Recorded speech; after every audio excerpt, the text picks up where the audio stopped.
org/watchctn. Aaron, do you mind going through the roll call? Yes. Commissioner Berkowitz. Present in Ann Arbor. Thank you. Commissioner Brown. Haven't seen him yet. Commissioner Colvin Garcia. I'm here in Ann Arbor. Thank you. Councilmember Cornell. Here, Ward 5, Ann Arbor. Thank you. Chair Curtis. Here, Ann Arbor. Thank you. Commissioner Dale will be absent today. Vice Chair Graham. Sorry, here, Ann Arbor. Thank you. Commissioner Hans is absent. I'm gonna let one more person in here, sorry. Commissioner Kathari. Here in Ann Arbor. Thank you. Commissioner Levin. Here in Ann Arbor. Thank you. Councilmember Malik. Here, calling from Ann Arbor's 2nd Ward. Thank you. Commissioner Mazlumian.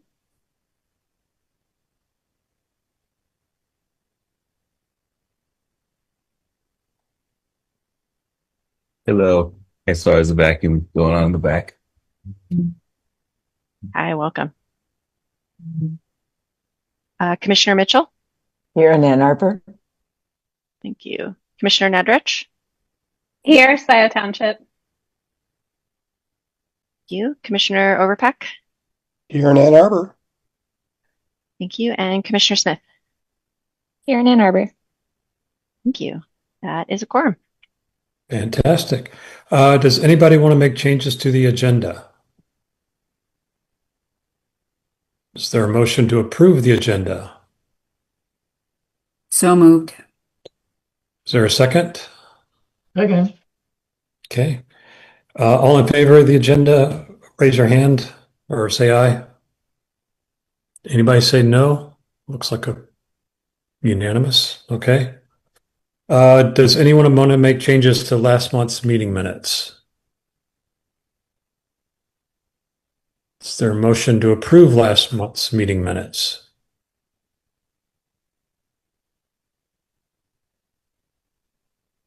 So Is that moved. Commissioner? Okay. And Peck has the second. So all in favor, raise your hand or say aye. Anybody saying no? Looks like unanimous. Okay. First presentation we have is looks like we have Dr. Stoltz talking to us with the DTE. Oh, I have public comment. Sorry. Please call 888-788-0099. Enter meeting ID 988-7619-2402 to raise your hand. Press star 9. To unmute, press star 6. City staff will select callers who have raised their hand using the last 3 digits of your phone number. Please state your name and address at the beginning of your comments. You may speak to up to 3 minutes. Do we have anybody online? Yes. Caller 134. Go ahead.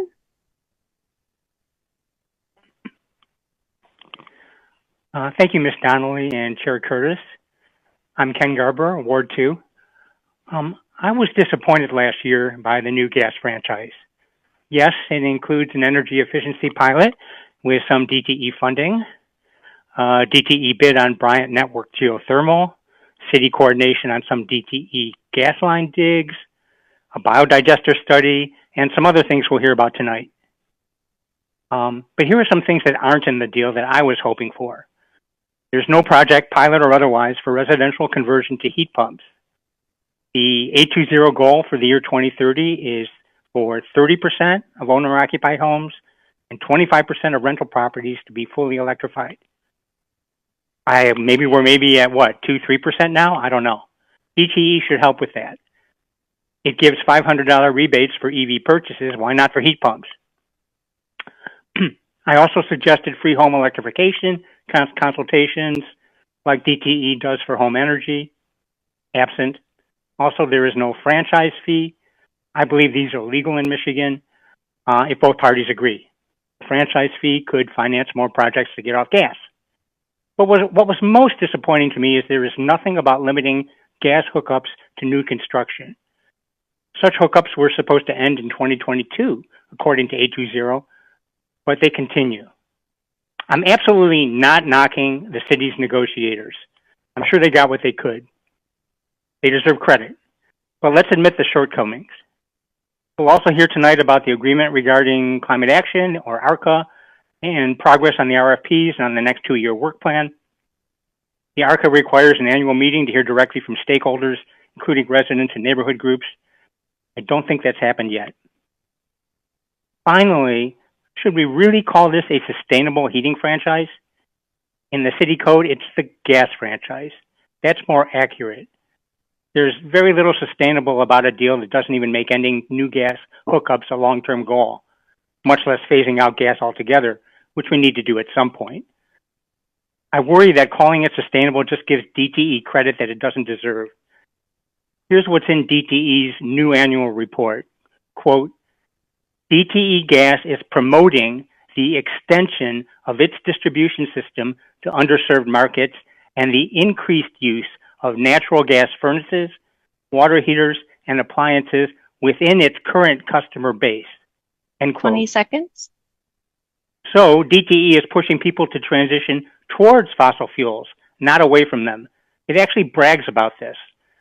So even if you believe DTE's 2050 net zero goal, that's for operations, not for customer gas.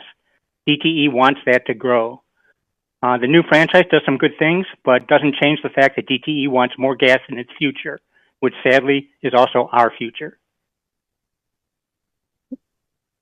Okay, that is time. Sorry. And do we have other callers? Sorry. Are you guys hearing the timer? I don't know how this. No. No more callers. Okay. Well, thank you for the comments. Now let's move on to the presentation about the Ann Arbor Sustainable Heating Franchise. Thank you, Chair Curtis, and thanks everyone for the opportunity to be here today. I'm just going to pull up my slides really quickly.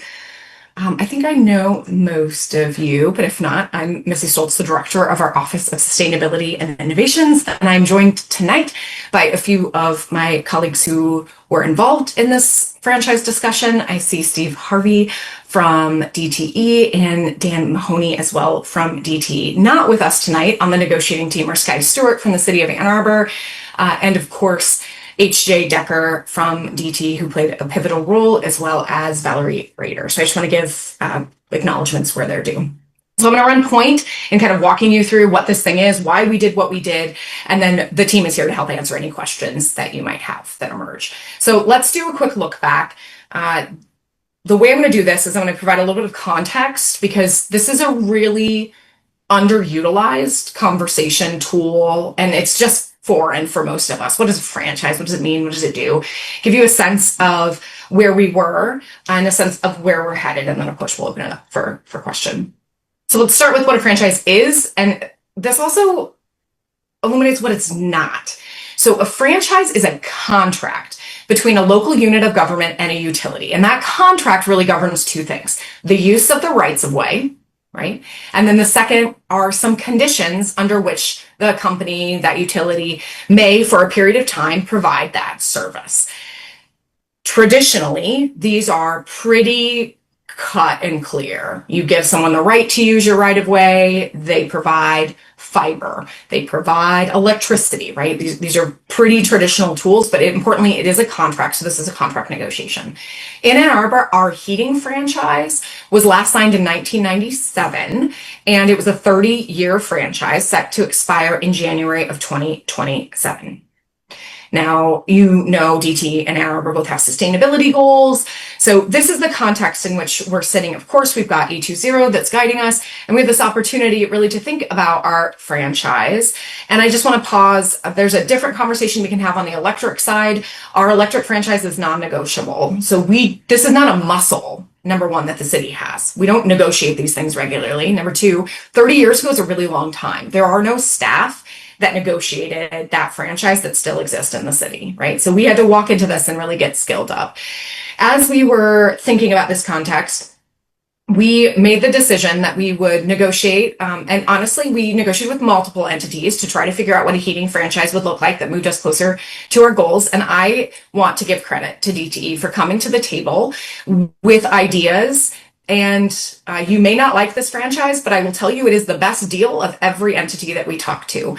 And so we are excited to be here. There's work to be done. There's no doubt about that. If you know OSI, you know we don't stop just because we have a thing. We've made forward progress, and we all know we have more work to do. But I would be remiss if I didn't say that the DTE team came in good faith with ideas and really helped us struggle with some of these issues. And so fast forward to April Earth Day of last year, and we adopted a 10-year franchise. So we went from a 30-year kind of standard franchise to this 10-year franchise. It is the first franchise on the heating side in the country that has a climate commitment. I don't think it's worth downplaying that. The first in the country where a gas utility and a municipality negotiated these terms and had these frank conversations. That is sad and also incredible, right? So we know we're sort of setting ourselves up for more of these conversations. And of course, there is, it's not just a one-time thing. There's a lot in this franchise I'm going to walk through in just a second. So we meet quarterly to talk about how we're doing, where are our pain points, where are there opportunities for expansion. So this isn't just a one-time the team kind of negotiated. We also continue working to figure out how we're going to make this living and continue advancing our shared goals, in particular around sustainable advancements. So that's just a little bit of context. It is very easy to walk into a negotiating room and have every idea you can possibly imagine. It's really quite different when you have to start putting pen to paper and figure out where you can move. And so I think both of us actually had really meaningful, thoughtful conversations and moved in this. So our caller mentioned the ARCA, the Agreement Regarding Climate Action. So the franchise itself, there's 3 documents that go with what was adopted. We have the franchise, then we have the ARCA, and then we have a work plan. So I'm going to take you, the franchise is the franchise. It basically does those 2 things I said. It talks about the right to use our space, our rights of way for 10 years, and there's some general terms in it. The ARCA is associated with that franchise. It's actually specifically talked about in the document itself. And here's where we have a commitment to support A20, right? This is binding and enforceable. And that is part of what we negotiated. Another piece of that is that we have this group that meets quarterly, and it's leadership. We bring in other people as needed, but these are people who have the authority to make decisions, and that includes some decisions around spend. So if we come up with other programs or initiatives, we have authorization up into a certain dollar amount to make those decisions. So that committee that meets regularly includes someone who reports directly to the city administrator on our side, someone who reports directly to DTE Gas and DTE side, and then we have others. And then I mentioned the work plan, and again, I'll walk through some of that, but this is the living document that chronicles what we're going to do over a 2-year period, because we needed a sliding timeline to be able to respond to information as we're learning. Some things are falling away because we're getting them done. Some new opportunities are emerging, and so this work plan becomes where we can really iterate together. So in the ARCA, we've got this leadership panel that meets quarterly, which we've been doing. We have, as I mentioned, the authority to commit staff time and actual budget to implement the work plan as we've agreed upon. If we can't agree, we've got a process for what that looks like, including having the city administrator and the president of DTE Gas get together and make the final determination on what we do. The ARCA can be terminated, but if the ARCA is terminated without agreement between both parties, the city retains its right to revoke the franchise. And that is a powerful lever. I don't think anyone wants that lever to be pulled, but that was important for us in the discussion to make sure we both were really committed to doing this work. And I am actually really delighted that we are, and so far, at least in our first year, demonstrated that. So here's what's in the work plan, kind of in buckets. This is the first 2-year work plan, right? So now moving on to that third piece of the document. The ARCA governs the structure and now the implementation. So this is where the real substance is. For the first 2 years, of which we're rounding out the first year, we've got commitments around energy waste reduction. In particular, there was a commitment that DTE would pilot an energy waste reduction program, an energy efficiency program in the rental market. This is a really hard to tap market segment. Of course, we have green rental housing. We want to help people come into compliance. We want everyone to live in safe, healthy, and affordable units. DT obviously has EWR goals. So this is a nice mutual overlap. We have been working on this actively. We are very close to launching something, and I'll share that momentarily with you all. This is exciting for me because it's real dollars going into the community, and the 500,000 was the floor and not the ceiling. If this is successful, let me back up. When this is successful, we have agreed to make this a pilot, to bring it before the commission and see if we can scale it throughout the rest of the territory. Just so you know, I'll steal my thunder in the future. OSI is bringing money to this too, because we think we can go really deep, really far, and fast together in some of the energy efficiency work we want to do. This is important because we are seeing that it's hard to deal with the split incentive between landlords and renters who makes the investment in efficiency, especially if the person who makes the investment isn't the person who pays the utility bills. So we're trying to overcome that. So you can see here, we are really close. We have a goal of launching this program in the next several weeks. So we are in final design. We have been spending hours sequestered figuring out exactly where money goes, what the process looks like, the application flow. So this is actively moving forward. It likely will come under the name Insulate Ann Arbor because we're going to focus on insulation, as we found for the green rental housing program. That is the number one thing a rental can do to come into compliance with the ordinance, is just have insulation. And I will stop and let you think about that for a second. That's all they have to do to be in compliance. Another area is geothermal. This one is a really interesting landscape because, as you know, we're trying to understand geothermal as a viable, sustainable heating source for us. And so in the negotiations, we wanted to make sure that we kept everything competitive. And so the commitment we got from DT here really was to being involved in the project and competing in a process. It wasn't a unilateral, you're going to build a geothermal system for us. That was something we could have explored. We felt like the best path here was to make sure they were involved broadly and in good faith would submit a bid into the process. And that was of interest to all parties. I think all of us are excited to understand the viability of geothermal, where it's working, where it's not. In particular, network geothermal. I don't think we're questioning the viability of geothermal by itself, but network geothermal has different economics. When does it work when you're in a single family residential neighborhood versus a mixed use commercial district? And so there's a lot of learning that can happen in this landscape. And so the commitment was for DT to be involved in that process, in kind of a good faith effort, with city maintaining ownership of that infrastructure. So here we are. We're finishing the designs. The first project is Bryant. If we move forward with the second project, they also committed to bid into a second project. And you can see the dollars here. These were kind of best guesses as we were negotiating of what the max capital cost could be for these systems. We are finishing on the city side, the tech specs. DT has joined us at meetings we've had with the market. I've seen Steve and HJ at those meetings where we're talking about the geothermal project in Bryant, and we're asking contractors for input to make sure our contracting process is thoughtful. We're strategizing about ways to make sure this is the lowest cost possible, but yet a really robust system. And they're actively contributing in that process. So I would say completely and totally on track here. Two other areas to talk about: biodigester. So this was one where we wanted to understand the feasibility. We have a lot of interest in a biodigester at our wastewater treatment plant or our water recovery facility. We've really wanted this for a long time, and DT agreed to bring expertise to the table to help us understand the viability. And so very early after we signed the franchise, they brought in some third-party technical experts. We all sat down, we opened our books, we looked at the economics, we looked at design work that's been done before. We really, really got into this, and they brought a lot of expertise to the table to help us explore it. And we made the decision, this is not going to move forward at this time. The economics do not look good. It's going to be a really tough project. So we have a lot more skill. We've been skilled up as staff. We're going to put that in a bike lot for right now, and we're going to pivot to some other things. So this is an area where the expertise of DT and their ecosystem really helped us get to decision fast, and would have taken us a lot of time and probably a lot of resources allocated to be able to get to where we are. So thank you for that.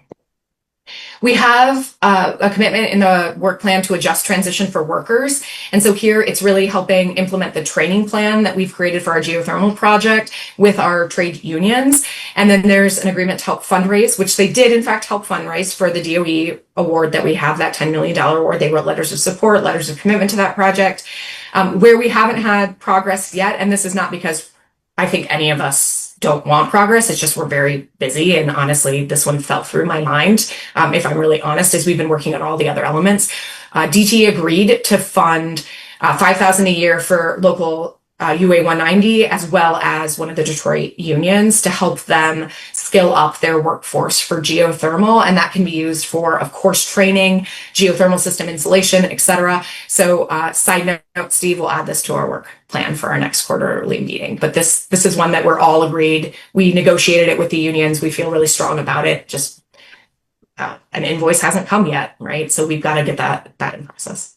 Yeah, and we have reached out to UA 190. We just haven't been able to connect to make sure that we're putting this in the right place, supporting the right training programs, those types of things. So trying to get that meeting on the books now, Missy.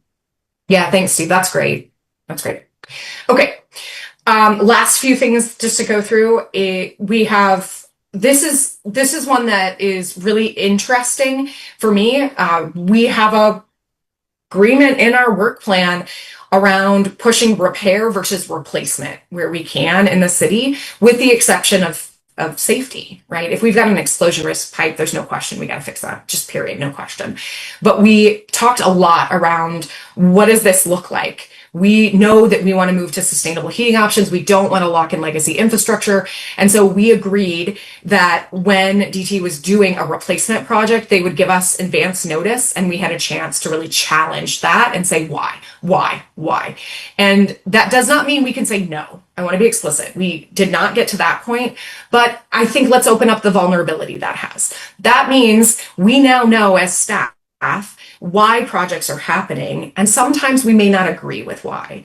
And that means I can take that information and I can add that to rate cases and other arguments we're making before the Public Service Commission. And that's a really vulnerable place for our utility to be. And so the fact that we even got to this is forward progress, and it's helping us understand why DT is making the recommendations on capital investments. So I understand why people are upset this doesn't go all the way, but I think it is really worth sitting for a second and how much progress we got on this very topic. We've had a few discussions around this. There have not been many of these projects that have come forward. And then planning coordination. This may feel small as we're a sustainability commission talking about it, but this is really important for lived experience in the city. We want to get to a dig once approach. If we're tearing up the streets to do a water main project, that's a great time to come in and do repair on gas infrastructure if it's needed. So we're working deeply on alignment around when we're going to be in the streets, when DT needs to be in the streets to repair something, to see if we can pull projects forward or if they can pull projects forward. So the lived experience of our residents is not one of my street is always torn up. It is, nope. It is done. The projects are all coordinated. It is much more seamless of an experience. And then my road is nice and good to go. So we've been having separate quarterly check-in meetings where we're talking about our capital projects. We've even seen DT pull projects forward to align with us already. So this is brand new. Again, we're in the first few months of the franchise, but we are seeing that coordination, which I think will cascade into a better lived experience for our residents. And then data and making sure that we have alignment.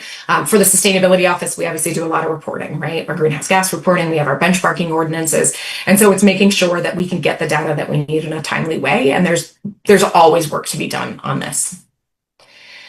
So last slide here on the work plan, 2 other areas, infrastructure repairs.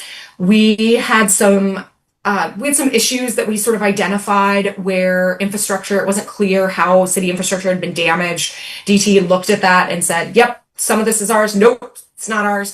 But anything that they identified as, and we probably did that, they have stepped forward and made repairs, and coordination is underway on it. So that's been, maybe seems like a small pain point, but this does happen, right? You're drilling in the ground, you can't see things, so it's powerful. And then the last area is around customer service, making sure people can get good information when they need it, whether that's for benchmarking or they have a challenging situation going on with their their gas. And so we are checking in regularly as issues emerge and come to our attention. And we're working on processes to make sure both of us want everyone to have a really good customer service experience, whether they're working with the city or they're working with DT. So we have work to do in this area, but it's an area that we openly and actively talked about and continue to talk about. So just to kind of conclude, let me give you a look forward. We are in the next few months going to be launching Insulate Ann Arbor, real dollars, right? Going out to our community. We are going to focus, I said insulate because that's the name we're going to go for, but it's insulation and air sealing. That's just not as beautiful as Insulate Ann Arbor. So Insulate is what it's going to be called. We will continue to do our coordinating meetings. We are making progress on data access and transparency. Always work to be done here, I think, on both of our sides. So we're really doubling down on that. And we will start very soon thinking about what's in our next 2-year work plan. You just heard Steve mention our work with the unions and helping with the just transition. So that's kind of like the next real tangible action that you're going to see movement on. And then we are, as a city, based on this process, we've identified DT's energy manager program, and we will almost certainly be bringing someone in to help us identify more energy saving opportunities, because I didn't talk about this in the work plan, but one of the things DT agreed to was to help us figure out how to decarbonize city buildings.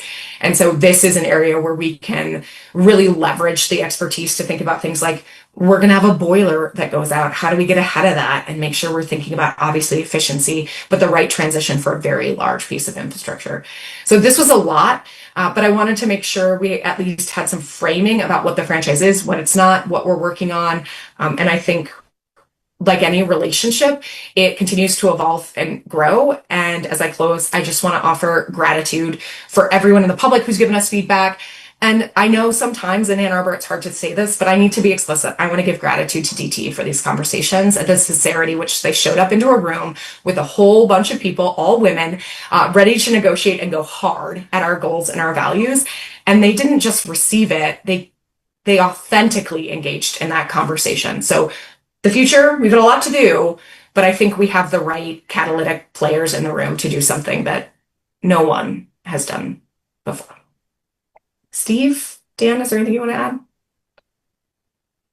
add? I just want to thank you, Missy. No, I agree. I think this is a great opportunity for us to move this forward together. And the city's been a fantastic partner for DTE, giving us the opportunity to learn as well and figure out what the future looks like. Looking forward to continuing this work and continuing to provide for the city. I'm an Ann Arbor resident, so I reap the benefits of all these great things we have going on in the city as well. So appreciate it. Thank you. Yeah. We are open for questions if anyone has any.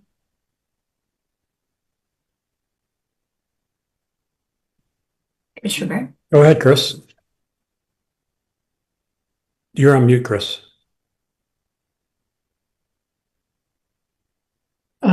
Missy, let me understand, please. The franchise means that we give permission and agree to a relationship with the supplier of gas to the residents of the city of Ann Arbor, probably a separate one for the university, and the commercial buildings in Ann Arbor. It allows a relationship to occur. Otherwise, we couldn't have gas here. That's right. So the franchise does two things. It gives the right to provide a service. So we have one for fiber, right? AT&T, different utilities. That's the right to provide a service. And then it also, you can negotiate conditions around providing that service. So that's what you heard me largely talk about, or that second part, the conditions around providing that service. But you are right. A franchise provides the right to provide the thing that you're discussing. And that's enabled by state law. I mean, it would be the wild, wild west if something wasn't regulated all this, but yeah. So it is allowed. It is required. It is a contract. And you could imagine, I'm not a lawyer, so I'm going to do a poor job of this, but there's a story that's often told to me by the lawyers of how we got franchises. And a lot of it does have to do with Michigan, that when Edison came with electric, right, and provided it, the idea that anyone was going to provide that much infrastructure. They wanted to know that they could recoup their costs, right? Putting that in the ground costs a lot of money. And at one point there was competition that was real bad for everybody. Not the kind of good competition we talk about, but the kind of competition that made rates really astronomically high for everybody. And so there was this franchise. It's a right to serve for a period of time. It's not generally indefinite. And we have another one for electricity. We do. Our franchise on electricity has been ruled in perpetuity due to Michigan law. We were pre-Foot Act, and I can pull up information on that as a background and send it to Aaron too. But that's not negotiable. In the gas franchise, are we talking about millions of dollars that people in the city of Ann Arbor pay for their gas? I mean, this is a big number, isn't it? Yes, but we don't get that money, right? That's Right. to heat their homes or cool or heat their homes or their businesses. So the idea explicitly for us is we did a 10-year franchise. We are signaling to folks, we are looking for alternatives. But today, if we said, you don't have the right to serve, and it snows later this week, you don't have the right to gas. Got it. All right. Thank you. The big picture helps. Yeah. Councilmember Malik? Thank you for that update, Dr. Stultz. It's surprising to me that it's already been almost a year since the signing. So I'm super pleased to see all the progress that's been made. My question is related to the energy efficiency pilot program that you mentioned, the Insulate Ann Arbor.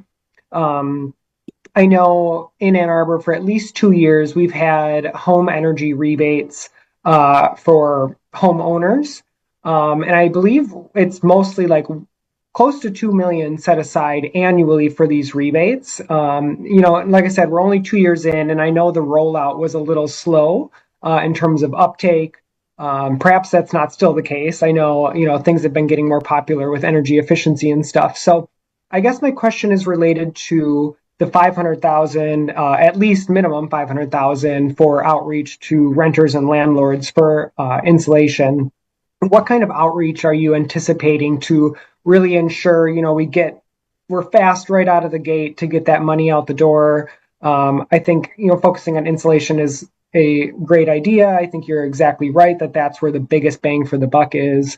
So I'm really excited to see that program roll out. Yeah. So I just want to clarify one thing. Our rebates right now are also for multifamily, but what we see are single family or the uptake. And we're not seeing multifamily uptake. And in the negotiation process, we also brought in the DTE energy efficiency team. And what we saw through that is single family are doing a really nice job at taking advantage of the rebates that DTE offers as well. Multifamily is not. Like, it is just an undertapped market segment throughout all of utility territories. And I mean that broadly. I don't just mean DTE. We see this as a very hard market to get into. So for us, I think the key question you asked is the key question. How are we making sure landlords, property managers know about this and take advantage? So we are lucky enough that with the Green Rental Housing Ordinance, every single property manager, landlord comes through our program. So as they're coming through, we can tell them explicitly, we have this money, right? So everyone is going to interact with us at least every 3 years, some of them every 2.5 years. In addition, we've been working with the Washington Area Apartment Association, Tenant Association, and others to make sure they're aware of this program is coming. And so we will be able to hopefully get high adoption quickly. We internally are talking about what happens if the money goes really fast. So we've straddled where I think what's going to end up happening, and this is program design still, that DT will have money first because their budget cycle is different. They're in a calendar year. Ours resets at the fiscal year. So in total, we'll probably have $1 million. We'll put 500 in to start. They'll put 500 in. But the way it'll spend is that we can do 500 really fast, 500 at the end of the year. And so it's kind of a seamless curve as opposed to we have one bucket of money, come when you can. I think that's going to help program design and customer experience. So if someone is a little late to the game, they're not left in the dust. There's still funding available, if that makes sense. It does. Yeah. Great. Thank you. Of course. Rita? Thanks. 1 second here. Lower my hand. Excuse me. Thanks, Missy. I I have a question about in the section on your work plan that addressed the replacement versus repair of gas pipes.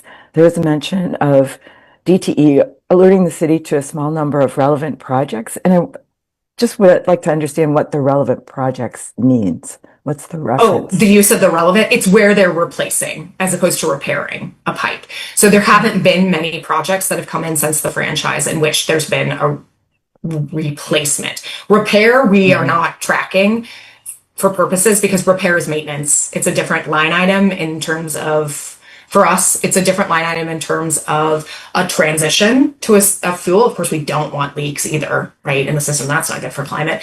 And also it comes on DT's books in a different budget. Capital replacements have an ROI or an ROE that they're a return on equity they're allowed to get, whereas maintenance, they just cover costs. And so for us, it was really important to make sure we're not locking in infrastructure that's going to be here for a really long period of time. But we do understand we need safe infrastructure today. So that's why we weren't so worried about repair. We were much more concerned about replacements of infrastructure. Does that make sense?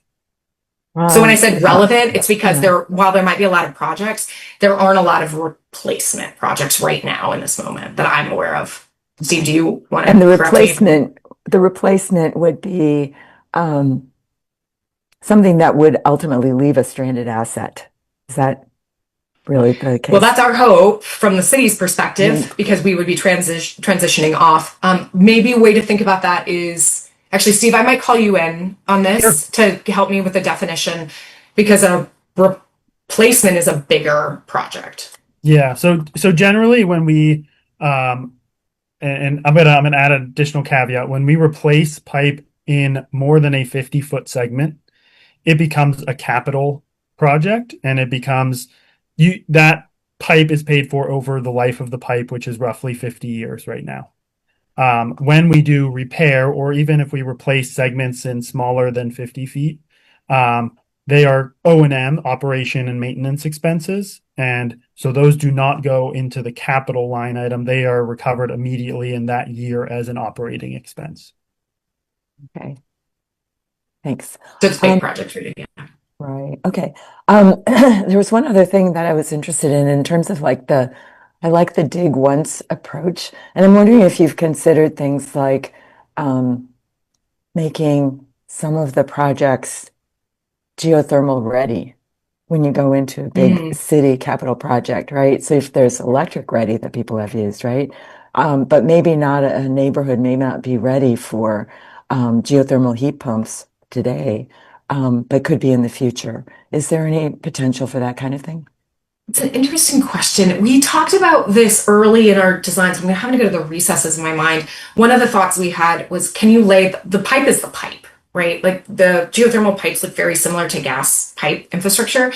So we thought, can we just lay, to your point, the right kind of pipe that could upsize, downsize, transition over? Unfortunately, what we found out through a lot of this process is probably not. We might get lucky, and some of the homes, in terms of their thermal demand, they'll naturally connect to a system, the gas system, but chances are more likely it's going to need some retrofit work to happen.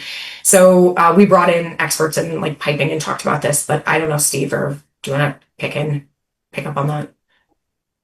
Yeah, I mean, just adding to that, when we're closely involved with the geothermal in Bryant, as Missy mentioned, and so we're learning that process. I think there are definitely some differences, though, that would drive a lot of additional costs, particularly the depth that these lines have to be for geothermal versus gas, that if we tried to do that for every project, it would really cause a pretty significant increase in cost. But I think, this kind of forum is where we can discuss these types of things, right? This is something that I think moving forward is a topic that we should include in conversations of, great, we saw how geothermal worked in Bryant, or how we made geothermal work. How do we now enable it to the broader Ann Arbor neighborhood? So I just want to pick up on that, though, and Rita say, I think this is great. This is the right kind of question, as Steve was saying, because we haven't built a network geothermal system. right? So all we're getting is someone saying, I don't think that'll work. But once we actually build Bryant, we might be able to say, you know what, it won't work, just as like a 1-for-1 replacement. But if we only do this thing, it will. And so what's the delta for doing this thing when we're updating gas pipelines? And maybe that makes sense. So I think your point, if I interpret it, perhaps I am interpreting it in a way that you don't want me to, is there's an opportunity here that needs to continue being investigated so that in a dig once approach, can we get to a point in which we're laying the foundation for geothermal? And the answer may be not yet. It may be, of course we can. And it may be, maybe, but we need to be able to answer that question. Is that fair? Yes. Okay. So I'll just give it my hypothetical would be that, for example, in the Miller Street reconstruction that was done this year, it would have been fabulous to have that be installed as geothermal along with, right? I realize that the houses on that in that area probably don't have heat pumps or the ability yet. Oh, yeah. So that's a capital cost question, right? Of laying that additional pipe where we just don't have that capital right now to lay another system that we're not using. I mean, that's because you would still be using the gas system. And then if you're laying an additional like geothermal underneath it, I think that's a wonderful idea when we can do it. We are learning, I know we're kind of going off to the side for a second. We are learning a lot in the Bryant project. And what we are learning is residential is not the network geothermal today. I mean, it is going to be one of the most expensive projects we could do. If I could run, I sit on the west side too. If I could run geothermal in the Homes neighborhood and I could pick up commercial and I could pick up part of Stadium, that would make a lot more sense because I need thermal balance. Bryant is largely residential, so it's the same demand on the system. We chose it because it's hard. We chose it because if we can solve for that, we can solve for lots of other problems. But we have to figure out the details of that project before we can say, and now we're ready to design XYZ, which is why we have that second system in the actual agreement itself, because Joe Lang on our team is working with Stantec to design a second system.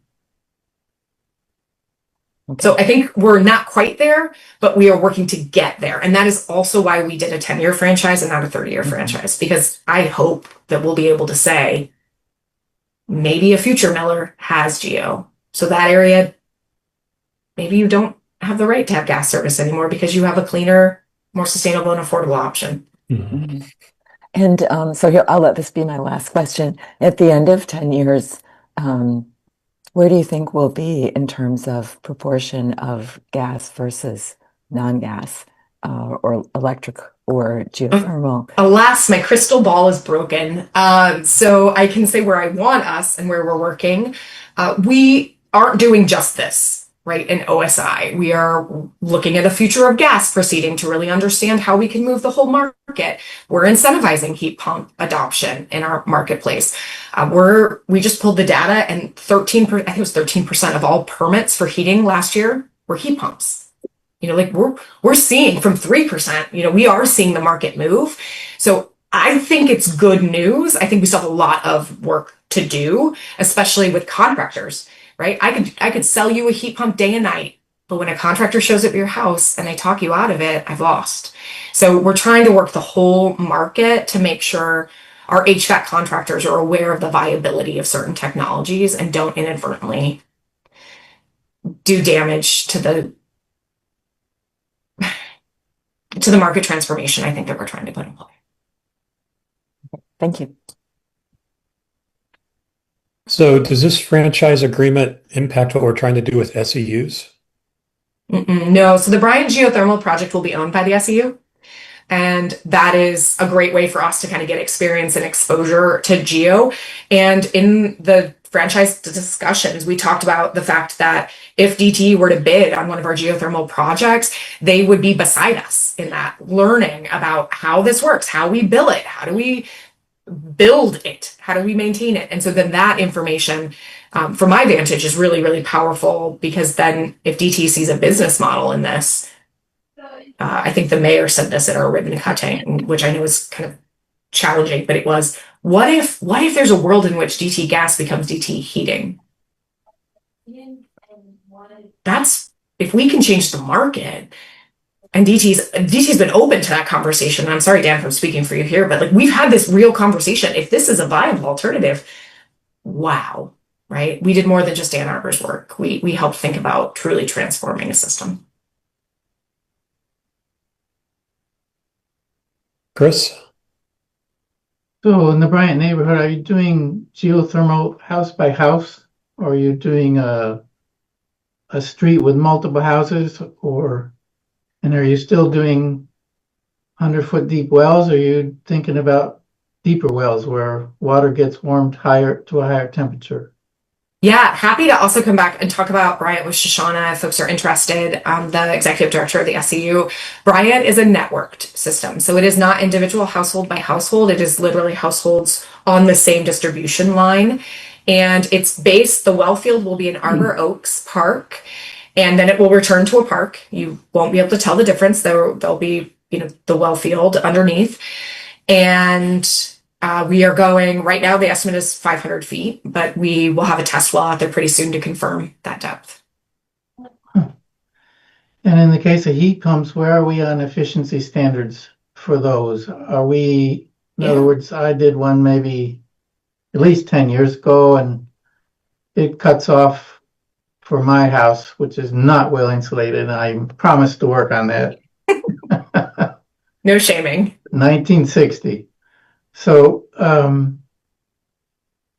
the current efficiency standard allows temperatures down to what, more or less, for an electric furnace system?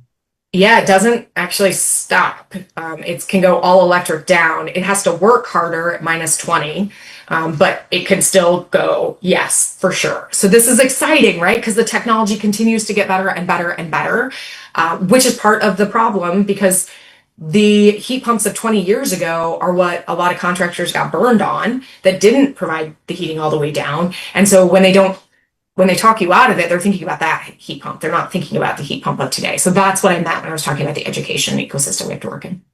So I promised to shoot my furnace and my heat pump one of these days. No. I don't want to hear la, la, la. If anyone is interested, we are working with Leslie Science and Nature Center at the Energy House. There is a heat pump that's installed there, and we're doing education around it so people can see it, feel it, touch it, experience it, because there is just a lot of misperception around heat pumps.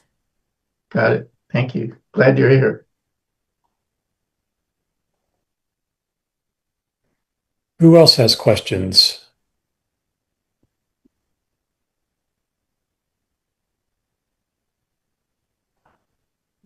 Going once, going I have a quick twice. question. Yeah. Hi, Missy. Great presentation. It's good to see you. Sorry, another question about Bryant, but super small question. I'm curious if you could talk a little bit about how residents in Bryant are feeling about geothermal so far, from like what's happened so far and kind of what they know about the project. Yeah. Well, I can only speak from my perception. Of course, I'm not a resident of Bryant. So what I can share is we've worked with them on the design. We worked with them thinking about where the air handler and heat pump would go, because Bryant's footprint and their homes are pretty small. So they helped us think about indoor-outdoor units. They've been really instrumental in all of the elements of our project design. We were able to, when we submitted our DOE grant application, our winning application, we had 45 letters of commitment from residents saying they were excited about the project and ready, to sign up, as long as it was at cost parity with what they currently spend. So we continue to do that outreach and that work. We've had community events and celebrations. It's continual. I think with this work just doesn't stop in that space. So I would say warm. Okay, awesome. Thank you. Yeah. So, Mobin, you had your hand up. Do you have a question? No, I've answered. Thank you. Okay, Sarah? Thank you. Good to see you. Hi. Thank you, Missy. That was a lot of really good information. I just kind of had one brainstorming idea. So the impact of natural gas on indoor air and public health is an ongoing issue. Having the stove burn and create volatile organic compounds and things like that are a cancer risk.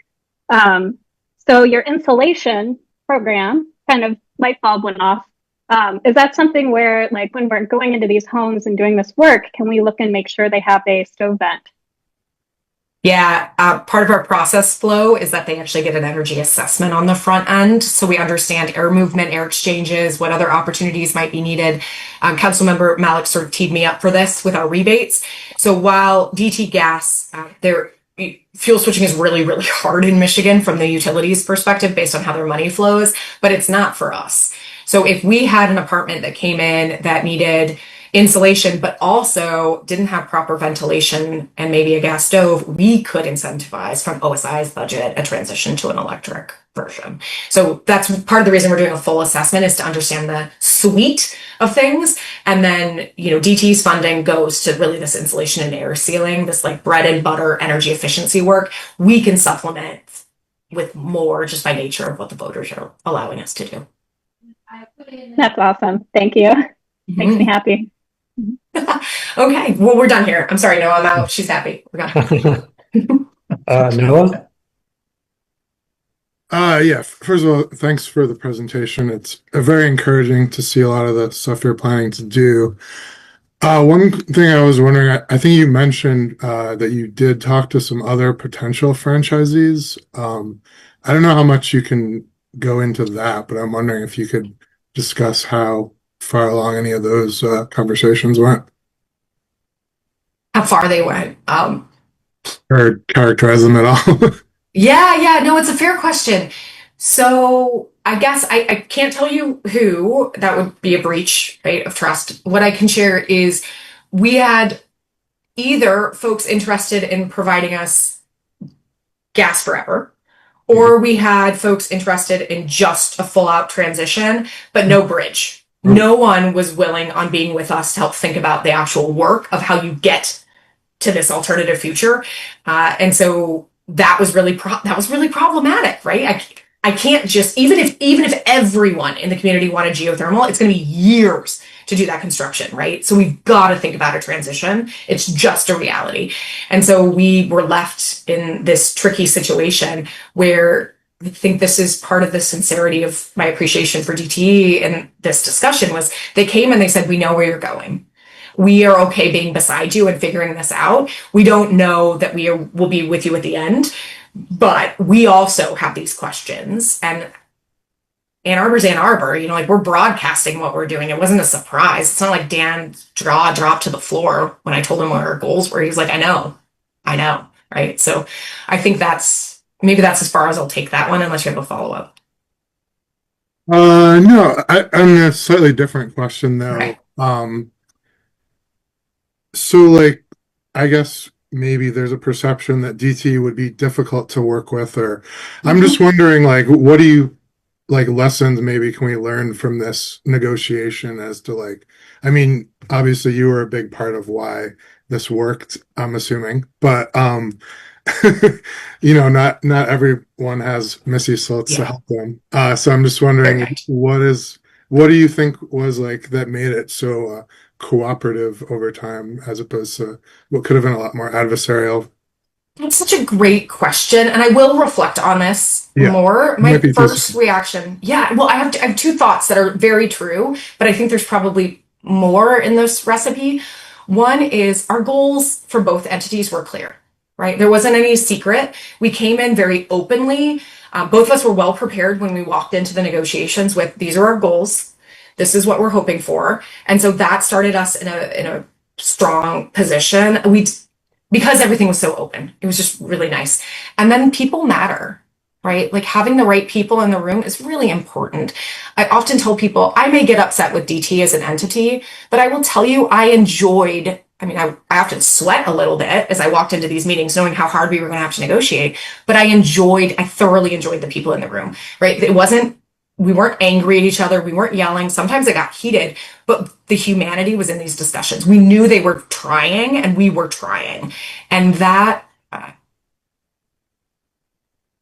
put another way, you may hate, let's just say Amazon, but you probably don't hate your Amazon driver, right? So I always try to keep a focus on what is really the thing that we're pushing against. And it was almost never the people in the room.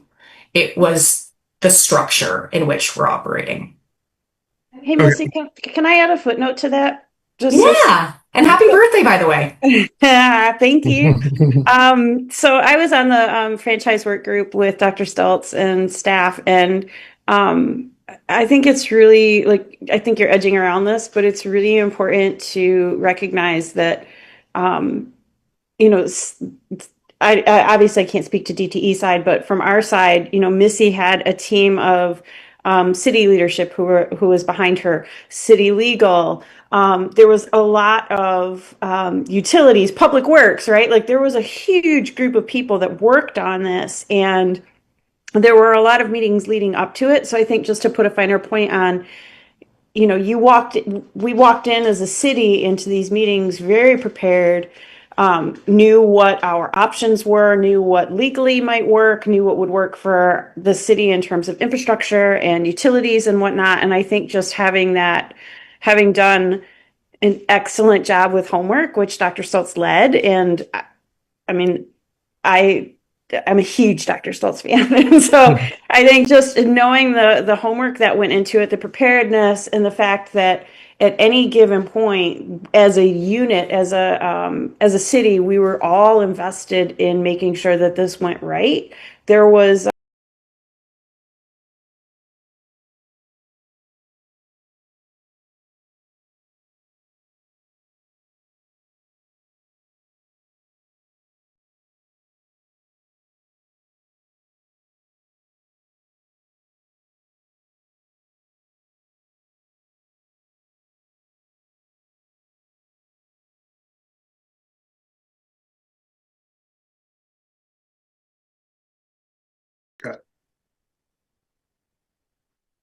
Arlene?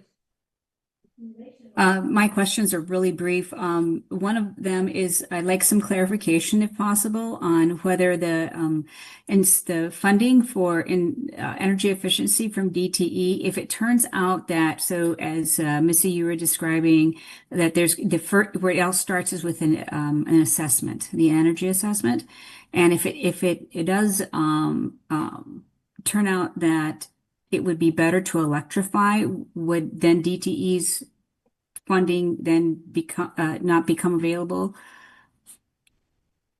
I don't think the funding, what we're negotiating is for insulation and air sealing. So it would still be available because it's still insulation and air sealing, but they would not fund.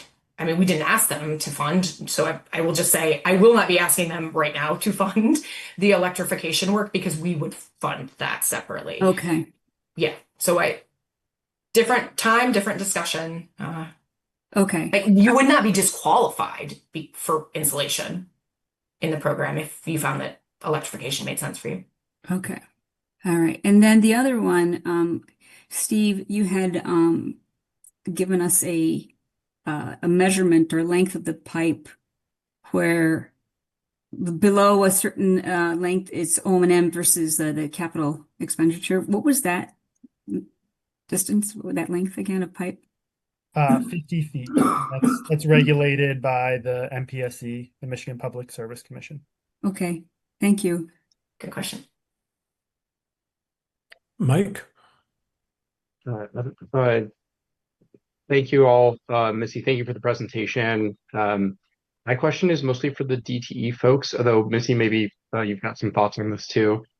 I'm curious about how the changes in our state energy laws a few years ago kind of interact with this. My understanding is we enabled fuel switching, and it's kind of optional for utilities like DTE to develop and file plans around building electrification. But now that it's enabled, maybe that would be something the utility would consider in the future and could interact with this franchise agreement or something like that, or future iterations. So I'm curious for the folks at DTE or Missy as well, like how is that interacting with this? I can start us off, Missy. Feel free to jump in. So, we definitely had to work within the legal bounds for the state around regulating utilities when we negotiated this franchise. And I think that the most recent legislation, while it didn't explicitly enable fuel switching, it did provide sort of this electrification alternative option. I'm going to be transparent. I'm not an expert in this at all. I know there are other people within DTE who are exploring exactly what that means and what options we have on that side of things. But I think in general, right, we're going to constantly be looking at what we can do within the regulatory framework because, DTE wants to be a good partner, but there are times where we just literally can't because of the regulatory construct. So, yeah, that is being explored within DTE, exactly what options we have from that side of things. But we'll continue to pay attention and explore what we can do to keep moving things forward to support the city in their net zero goals. Yeah. Mike, I think what you'll see is we'll probably take up some exploration of this in the second work plan that comes out, even if it's just understand, explore a pilot. I would be quite surprised if we don't at least have we have a work group to explore this together, just to understand what we can and cannot do, where we find the boundaries.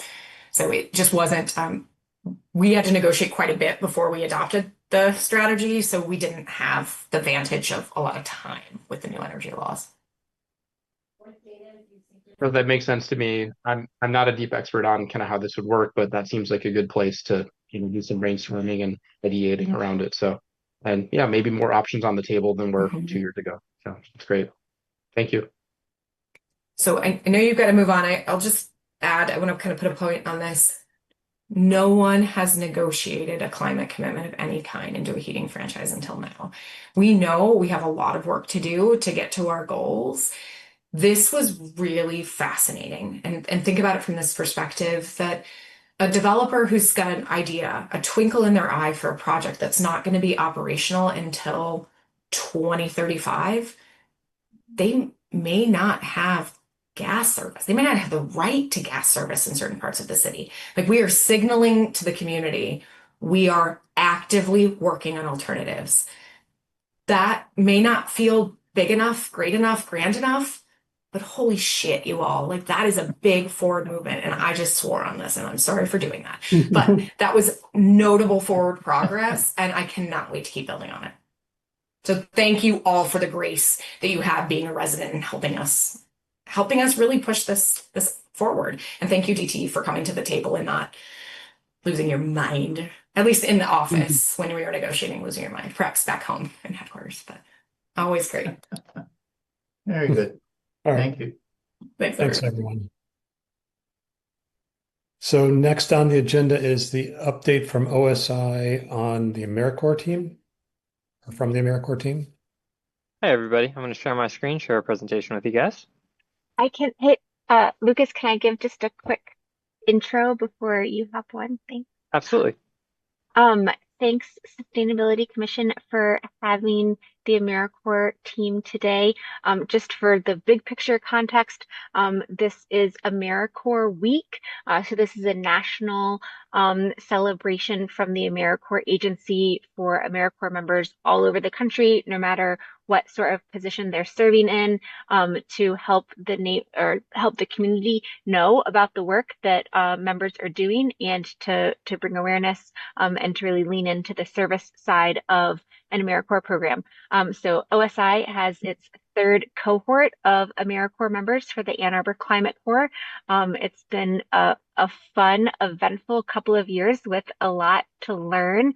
But the current cohort that we have 10 members. They started in December, so they're coming up on 3 months with us and really starting to understand the office and have a really good handle of things and start doing some great work. So we have Ashley Curry, Lucas Forgy, and Kate Crick with us this evening, and they're gonna go through sort of pretty briefly, since we know this is a packed meeting, talk about AmeriCorps and the work and the activities that they're doing with the team here in OSI. All right, I will hand it over to y'all. And Maggie, it looks like I'm not going to be able to share my screen. Are you able to share the presentation? Yes, or Aaron, is that something you can fix quickly?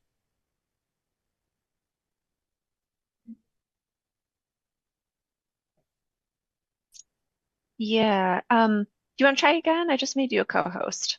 See if that helps. I think it might be a limitation of me working from an iPad here. I can share website URLs. I can share. Okay, wonderful.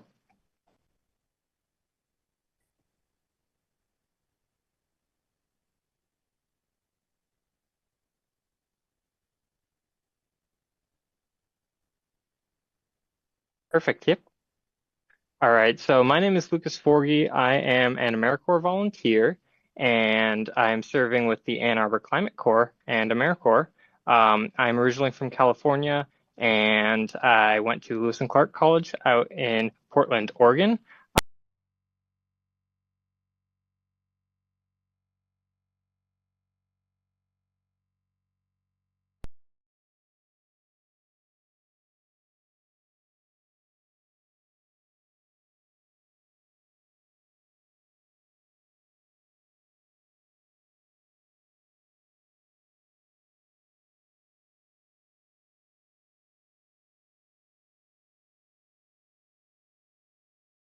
If you haven't heard of AmeriCorps before, it is an independent federal agency which involves Americans in their communities through a number of different service programs and grants.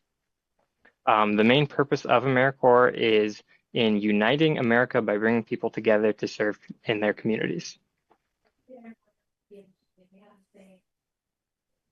All right, so in Ann Arbor, the Office of Sustainability and Innovations, OSI, hosts our program and is titled Ann Arbor Climate Corps.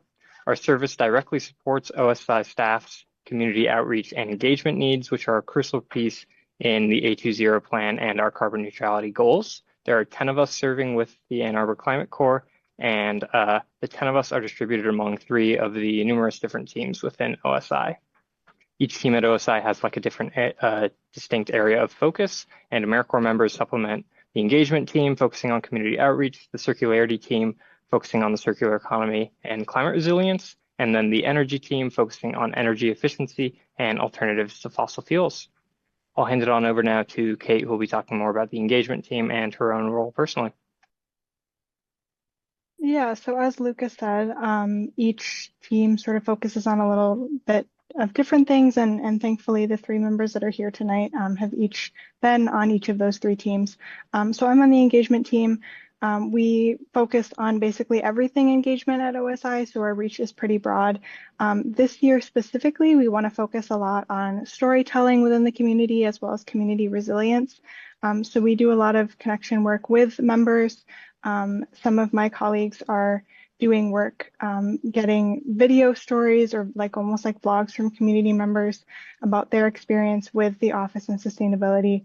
And then we also host a lot of the major events that you might see like during Earth Day or Green Fair or A20 Week. And then my work specifically kind of touches on the previous events that I mentioned. And it also focuses on our collaborators network with the office, which is composed of about 150 organizations that OSI collaborates with, again, to promote the idea of community resilience.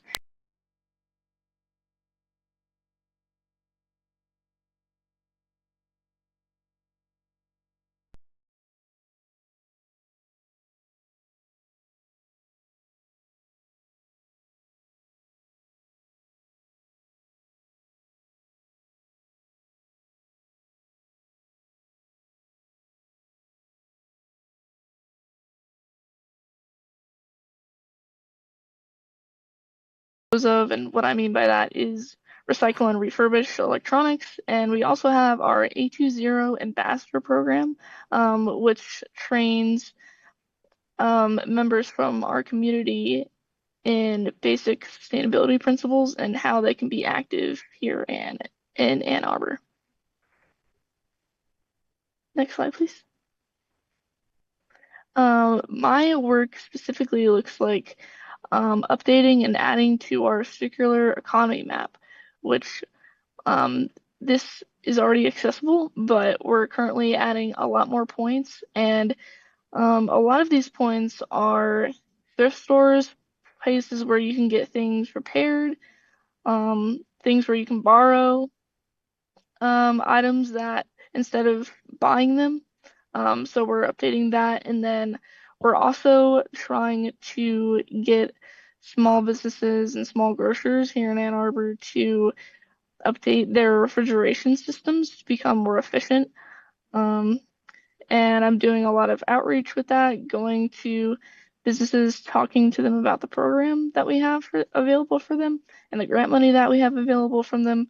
And then I also assist with education and just the general swap days and electronics collection event details.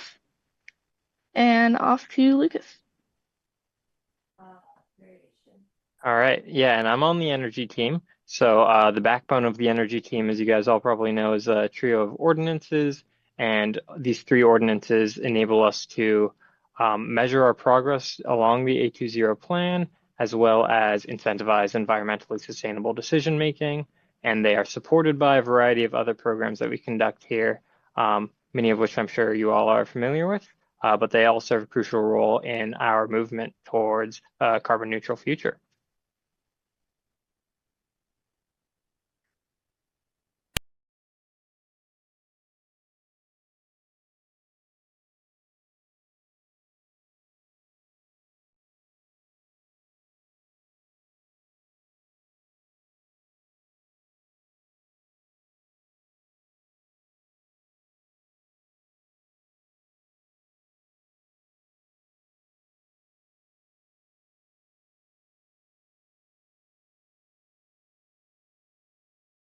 Defer to the chair, knowing that Sure. we've got a lot going on this evening. Yeah, we have time for a few questions. How long does your cohort last? So we have full term members in AmeriCorps.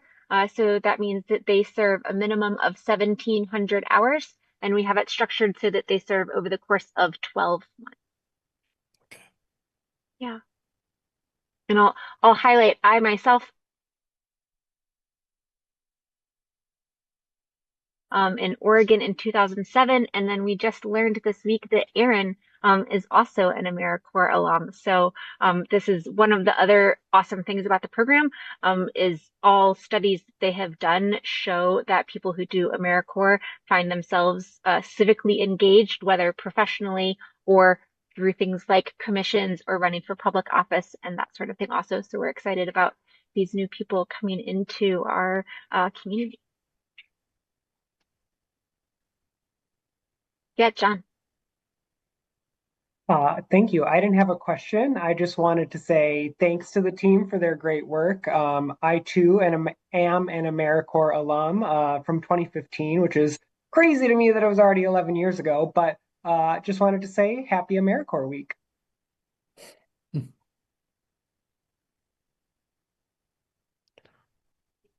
Any other questions? My only other comment is I'll say I'm sure many of you on the call are aware that there is a bit of a C's to OSI stream that's been happening, but we are now at the point of having an OSI to C's stream. 2 of our previous members from the very first cohort are in their second. Is that right? I'm going to get confused. No, they're in their first year of the master's program at C's. And two members who just recently finished will be incoming in the master's program this fall. Great. Yeah.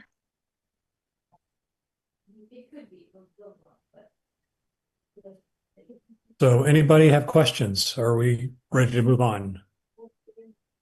Yeah.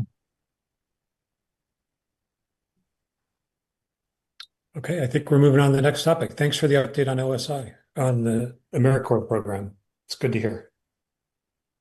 So next we have a update on the sidewalk gap filling work group. I don't know, Rita, are you leading that discussion? Yeah, Rita and I will be kind of co-introducing it here.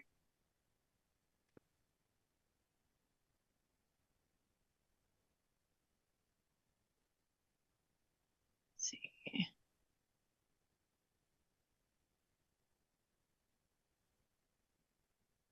Having some technical difficulties. Can you guys hear me? Yes, we can. Okay.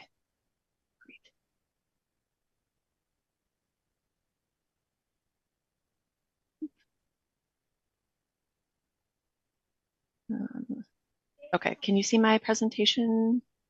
Yes.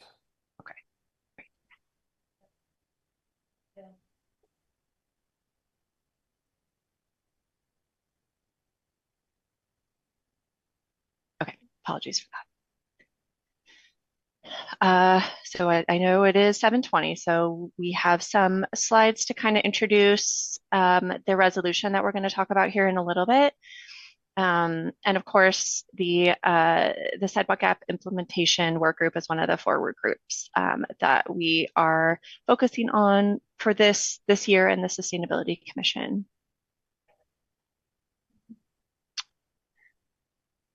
So this topic really came out of the Environmental Commission when concerns were raised kind of regarding the loss of tree canopy as a result of sidewalk projects. And there was initially a request to develop guidance document for sidewalk gap implementation.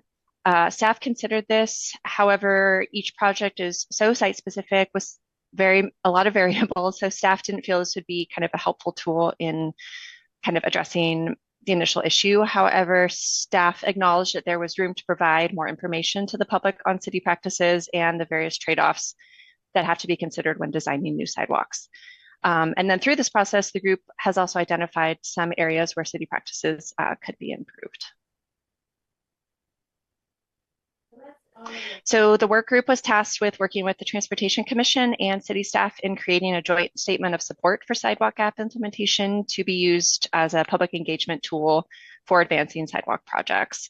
As I'll get into later, there's also a fact sheet that was included in the agenda materials tonight, was kind of also an additional deliverable that came out of the work group. So a little bit about the work group structure. We met 4 times between October and February. From the city staff side, we had Ariana, who's the Transportation Commission liaison.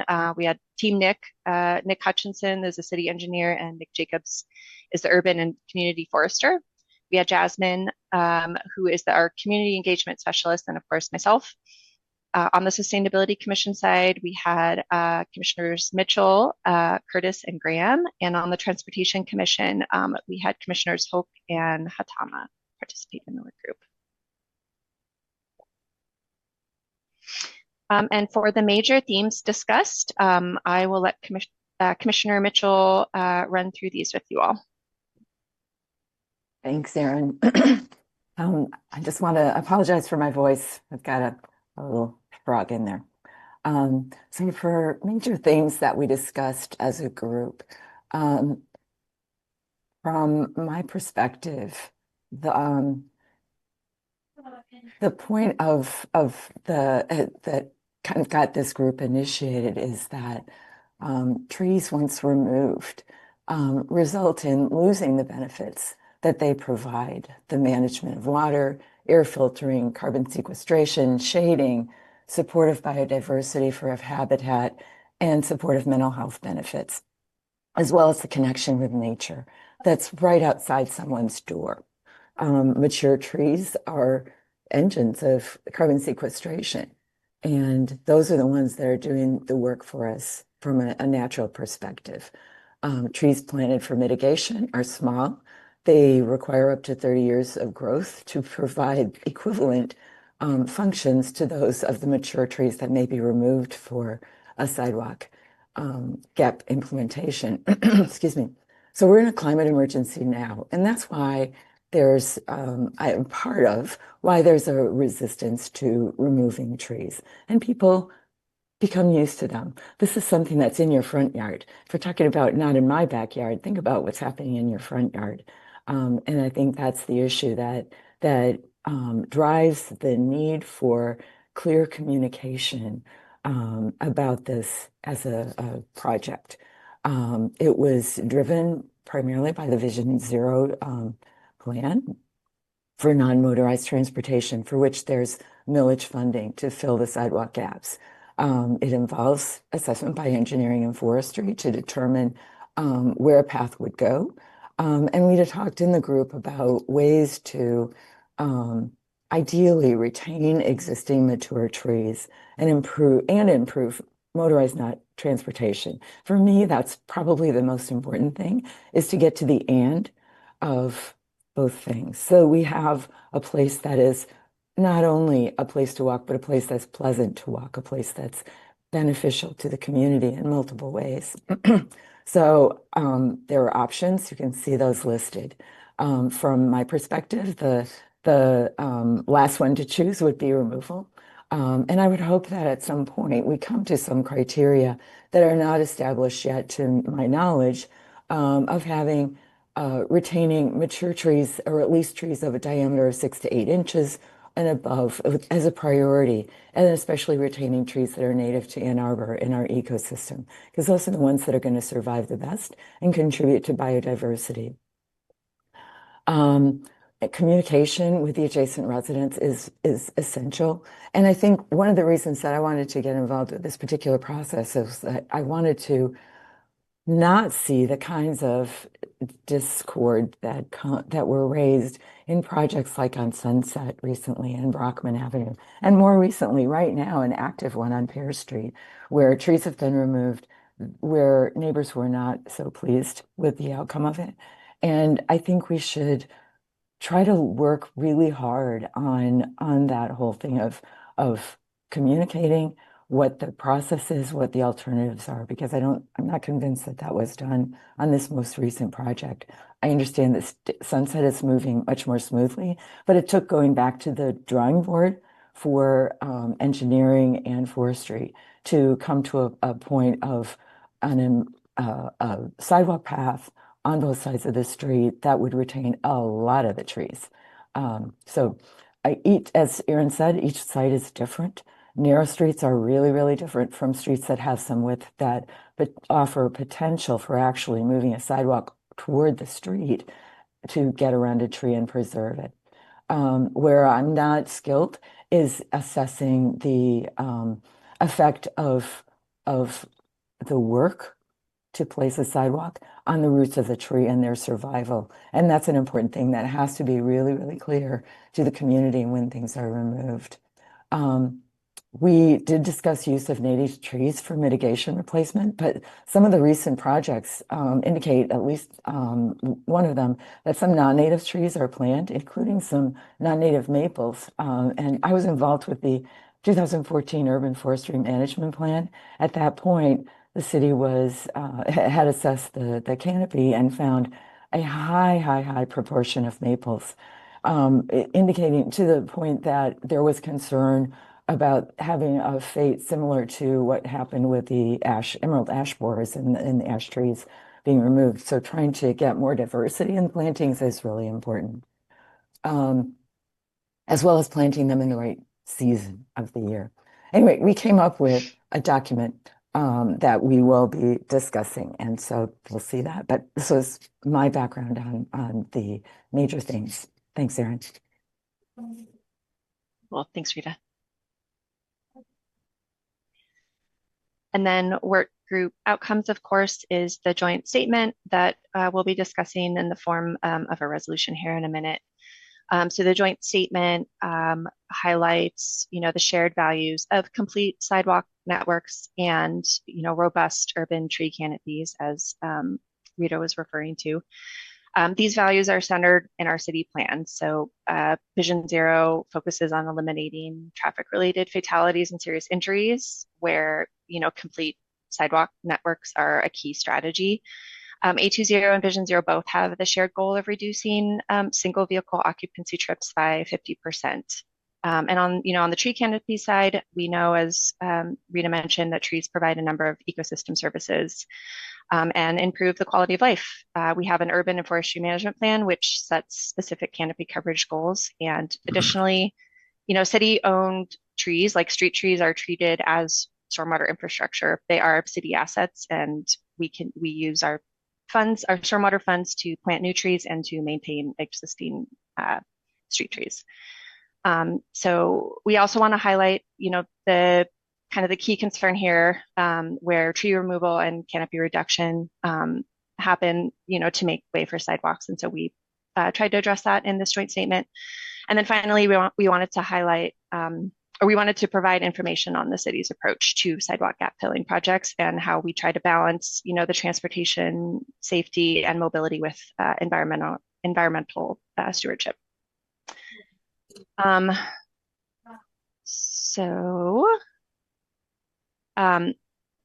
Within the joint statement, we made 3 specific commitments.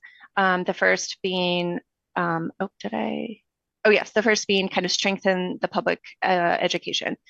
So the work group identified a gap in public knowledge regarding sidewalk design decisions. And so staff and the work group kind of collaboratively created a fact sheet as an attempt to close that knowledge gap and provide clear information on the city's approach.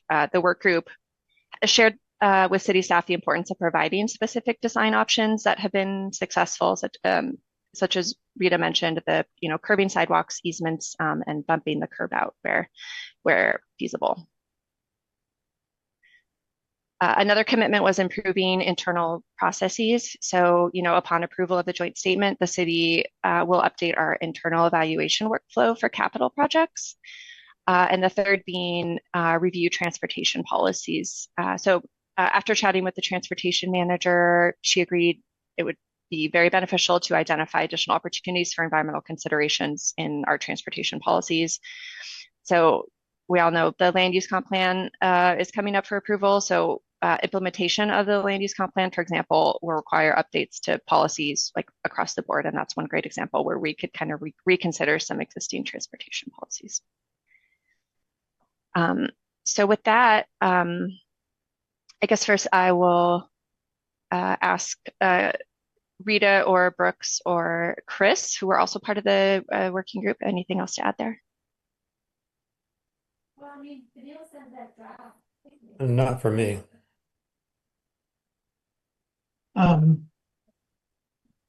Just a little background about trees. A lot of people think that tree roots match what's above ground. That most trees have a taproot and the roots are way deep. And if you trespass underneath the branches of a tree, you're not hurting them. No, I don't. Nothing could be further from the truth.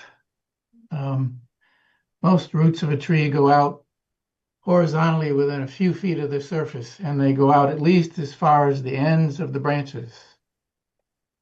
And those roots are very fragile to being either driven upon, parked upon, and very, very certainly dug into. The most clear example of the regulations we've enforced for the last 25 years on tree protections on trees, old trees, particularly that aren't to be touched on a development site.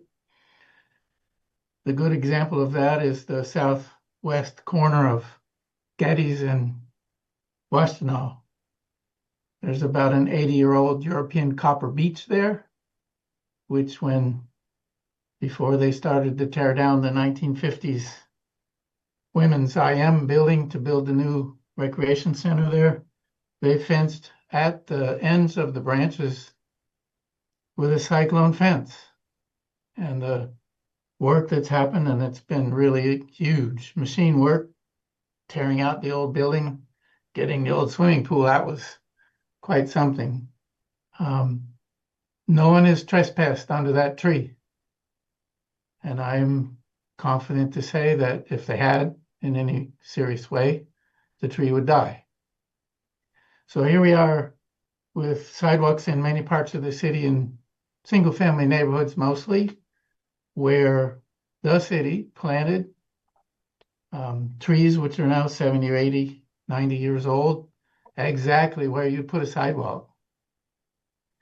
Typically, a street has curbs and gutters at 30 feet each side, then a 5-foot buffer strip, which often has grass and trees in it, and then a 5-foot sidewalk that comes right into the adjacent homeowner's property line.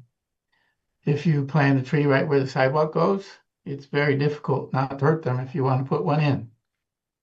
And that's where the rub comes. If you're protecting the root zone of a old tree, you wouldn't go anywhere inside the branches to build a sidewalk. And so we as Sustainability Commission members of the committee have been trying to soften the where it's possible, and if there is possible, the loss of trees in order to do a sidewalk, or the damage to trees if they're forced, and to try to find alternative ways not to go within the critical root zone of trees unless absolutely necessary. Clearly, there's a large part of the city where there's not a choice, but there are single-family neighborhoods where maybe there are ways to minimize the loss of old trees. So that's what this statement's all about, and it's a statement that hopefully will guide the engineers and help neighbors who are having this discussion about things happening on their street. And hopefully the result is the less loss of old trees. Thank you. Aaron, I want to just add one thing about what we talked about with the professional staff, that some information that we had hoped to see was about the history of the Sidewalk Gap program, which is now 5 coming on 6th year. And there was not information on the number of trees that have been removed, their species, their diameter, or the money that was transferred for mitigation. And so that information is among the information that I hope will be added to the process so that we can understand what's going on in a more detailed way. And ideally that would help guide us in the future. Yes. Yeah, I would just clarify to say that we do track that on a project basis, but not in the sense that it's easy to pull up data over time as compared to, for example, like private site development, where we do have that information at our fingertips. And so, yes, we will be updating our process to make it easier to pull that information as part of regular reporting. And since we're in this commission meeting and looking at sustainability overall, if there's a way for us to look at carbon emissions relating to the cement of sidewalks installed, carbon sequestered by trees, and the transportation emissions that are diverted by people walking on sidewalks, that'd be an interesting thing, possibly challenging, but it would be useful.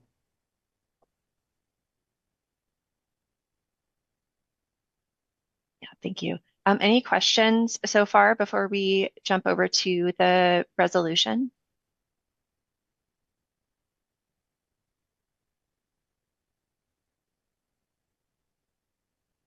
Okay, great. Chair Curtis, I can hand it back over to you to introduce the resolution. Okay, do you want to show up on the screen, Aaron? Not sure everybody had a chance to read it, but we should Sure, yeah.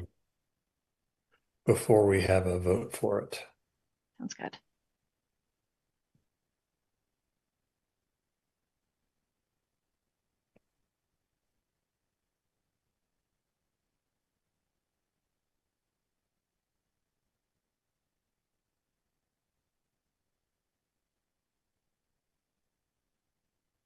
All right.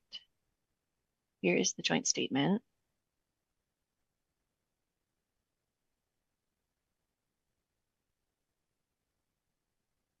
I guess what would be helpful for folks, or off the bat, have folks reviewed, and are there comments or questions about the joint statement itself?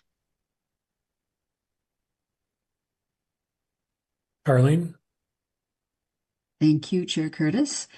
I did read the statement. It was very well crafted, I have to say, and it was comprehensive, it was complete, and I think it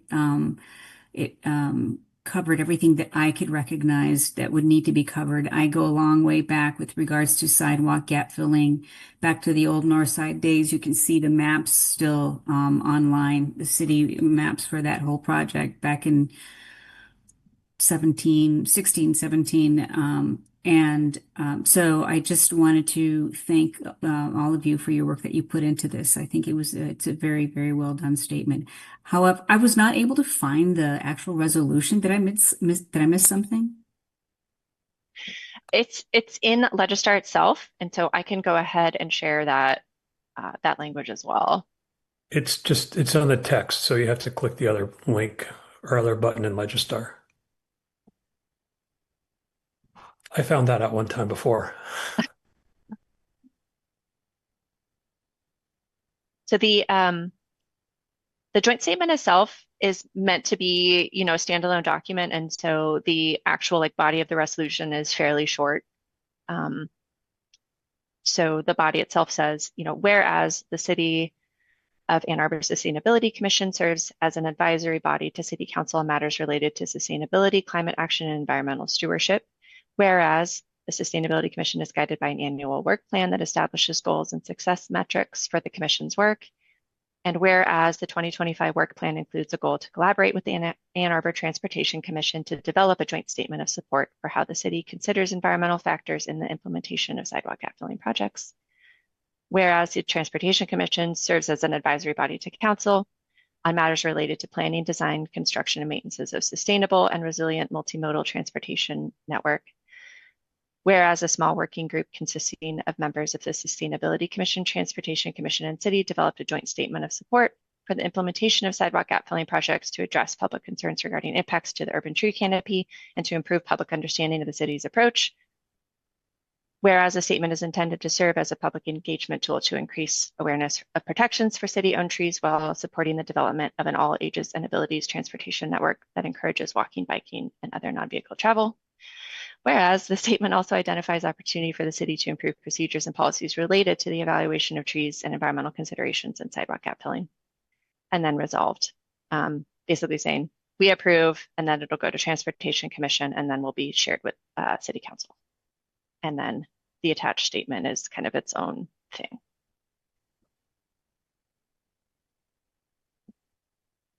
And there's also a fact sheet also.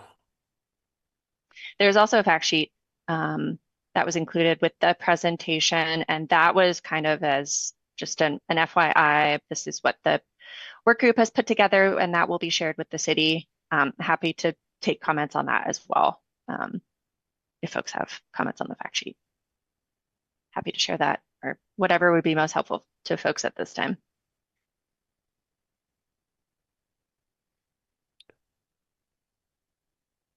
Does anybody have questions on any of these, on the resolution or any of the documents? Councilmember Malik? Just a quick process question. Being a joint statement between the Sustainability Commission and the Transportation Commission, and noting, I think on the agenda, this was listed as a first reading.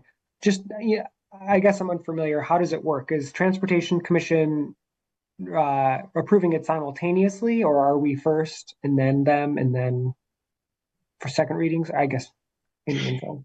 That was my thought in talking with some of the Transportation Commission folks, that the sustainability would first approve and then it would go to transportation. If they had edits, it would come back to us and we would re-review, I guess, at that point. If they had to make edits to then approve, then it would come back to us for, again, if that makes sense. Yeah. That makes sense. Yep. Thanks. And I would add, their city council works. I know you guys are required to do first reading, second reading. There's a little more flexibility with commissions. So if we wanted to approve on a first reading tonight, we can do that. If there are edits, we could, take that back, make those edits and bring it back for a second reading. So there's a little more flexibility with what we want to do tonight. Mm-hmm. Rita? Thanks. I just want to say that from my perspective, I consider this kind of a start. And I'd like to see it tracked a long time over time so that we get a chance to look at some of the information that's collected by staff as the sidewalk program goes forward. I think that'll help us understand things better. So I really consider it just like a real start. That's it. Thanks. Yeah, thank you.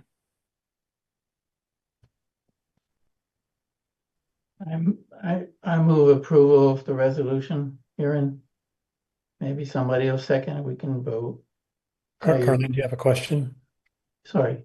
That's okay. No, you just quick. I do have a question. So the city's sidewalk gaps prioritization and progress dashboard,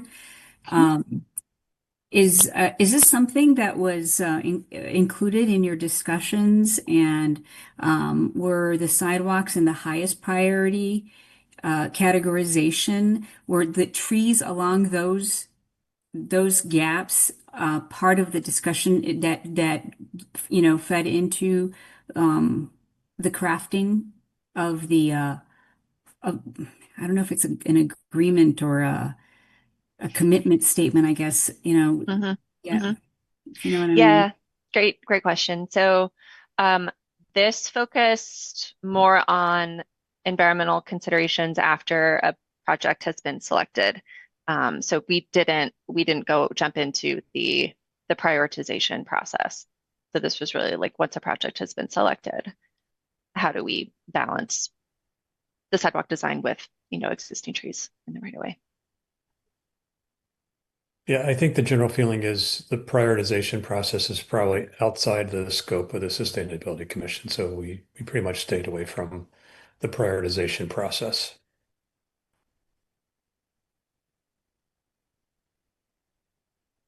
That doesn't mean that there wasn't discussion about Yeah, that, however. there was a lot of discussion on it before we had any of the official meetings, but yes. Right.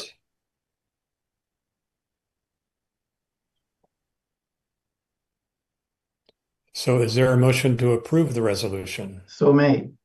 Is there a second?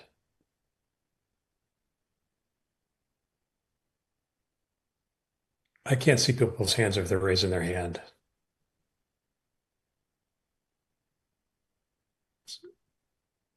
Anybody second the motion? I'll second. Okay. Carlene, you have a question? All right. Aaron, you want to stop sharing so we can just see everybody's? Yeah, sorry. Sure. Okay, so let's have a vote on approving it. All raise your hand if you approve it. Anybody not approve it? Okay, it looks unanimous. Thanks, everyone. That's a good thing. Great. And yeah, thank you so much to those of you that participated in the work group. All right. Well, that went much quicker than I anticipated. Great. That's because there was a lot of work done ahead of time. That's true. That is true. So next would Thank be you. work group updates, building decarbonization. We haven't had a meeting since our last Sustainability Commission meeting. Do we have one coming up, Joe? I'll be scheduling it tomorrow. Okay. Or as in, I'll be setting it out. It's not, you don't have Setting to it do it out, yeah. tomorrow. Sorry. Next would be returnable containers. Yeah, we met last week briefly. We're planning on presenting to the commission, I believe, at next month's meeting. So we'll share all of our findings and work next month. Okay, great. And then water quality.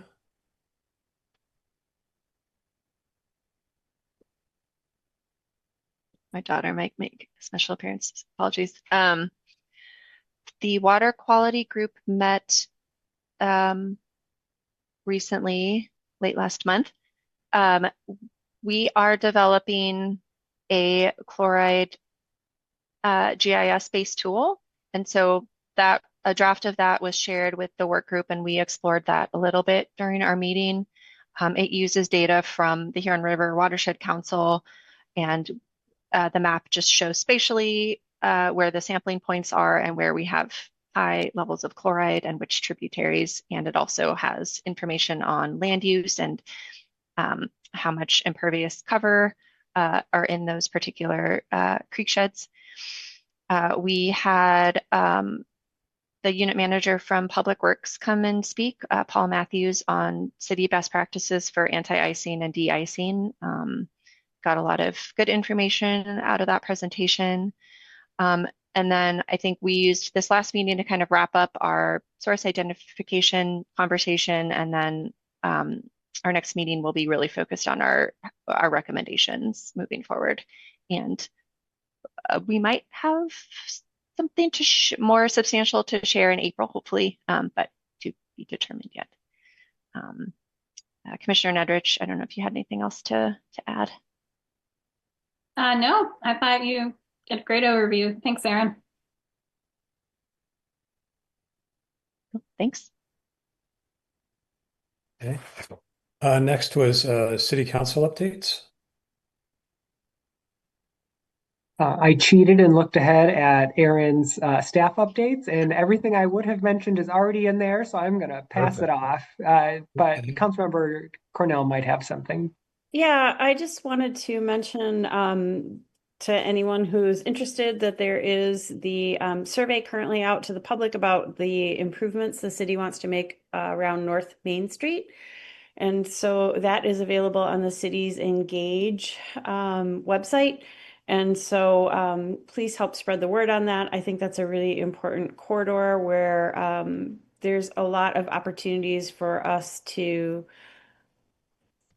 make improvements that we know actually help with our sustainability efforts, to make it more walkable, to make it more bikeable, to slow traffic so that people aren't flying through there at 45 miles per hour.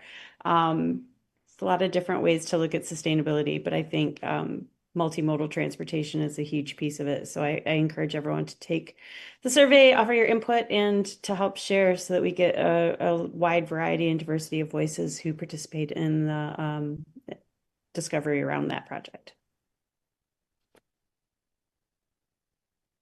Okay, thanks. Next is public comment. Please call 888-788-0099, enter meeting ID 988-7619-2402. To raise your hand, press *9. To unmute, press *6. City staff will select callers who raise their hand one by one using the last 3 digits of your phone number. Erin, do we have any callers? I do not see anyone with their hand raised. Okay. All right. Our next meeting is April 14th. Does anybody else want to add anything before we adjourn? I had some staff updates if you want to Oh, hear staff them. update. I'm It's sorry. also late, so I'm sorry. I skipped ahead. no problem. I'm ready to go. Okay, Yeah, let's do quick. your staff updates. We should Okay. do that. They are also in written form, so folks can dive into these in more depth. But big one, comprehensive land use plan will be considered by City Council on March 16th. You can follow that link to see the most updated version. It was approved by Planning Commission on February 18th. Lots of updates from OSI. There's an electric collection drop-off bin that is at City Hall and will be there through March 14th. So it takes small household electronics. So that's open to anyone that wants to bring in those small things. No, real quick, sorry to jump in. Yeah, Ashley, you go ahead. You got the update. Oh, sorry. So we did launch those and they completely filled within 2 days. So those are no longer available. However, our next event is going to be April 25th, and the sign up for that just launched today. If you go to that link, a2gov.org/electronics, you can sign up for it. It's going to be at Ann Arbor Community Reformed Church. So, yeah, just an update about that. Ashley, that's awesome. Do you know if the city will be considering at the end of sort of this trial run whether or not to expand the number of receptacles available for it or whatnot? So I believe that we are doing doing this again, but later in the year. I can jump in, Ashley. Yeah. Okay. Yep. We're doing the collection bins because the company that we've contracted with for the collection services is not able to do the large collection events during the winter. So this was to give residents an opportunity in the cold months to return some things.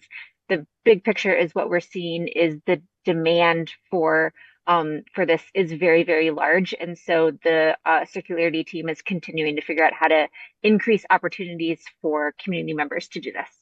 Awesome. Thanks, Matt. Thanks, Ms. Halpern. That's what I was asking was, are we going to, based on this, it's only been 2 days. So if you have things that the collection events you have to register for, and the registration sells out in, I think, a couple of hours or a couple of days, it's because we have to pay for the collection. And obviously we don't have an unlimited budget. it's an excellent city service. So thanks for honing in on it and making it available to us. Well, yeah, thanks for that update. That's great news, but also bad news if you were planning to use that. So it's a monthly clothing swap coming up on March 19th, 4 to 7. A lot of you were pretty familiar with these. Great event. 820 Sustainability Forum at the library coming up. Climate action for renters, so breaking down barriers to participation. Birthday Festival coming up on April 19th. That's an annual event at Leslie Science and Nature Center. $184,000 in 820 home energy rebates claimed in the past month. Awesome update. 820 week is coming up the May 31st to June 6th. So I'm sure we'll be getting a lot more updates as that event comes nearer. And then the last one from OSI is OSI received leak detectors to give out to small food retail businesses. The refrigerant management program was mentioned earlier, so that is great.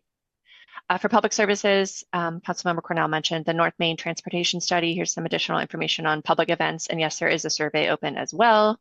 Please fill that out. And then the final update was just a notice that the revisions to Chapter 4D, the portion of the city code pertaining to vegetative maintenance, are in effect for 2016. And so the big update on that is that height restrictions for private property, not the lawn extension, but private property in general, has been removed. So there was previously a 12-inch height restriction on private property, so that has been removed.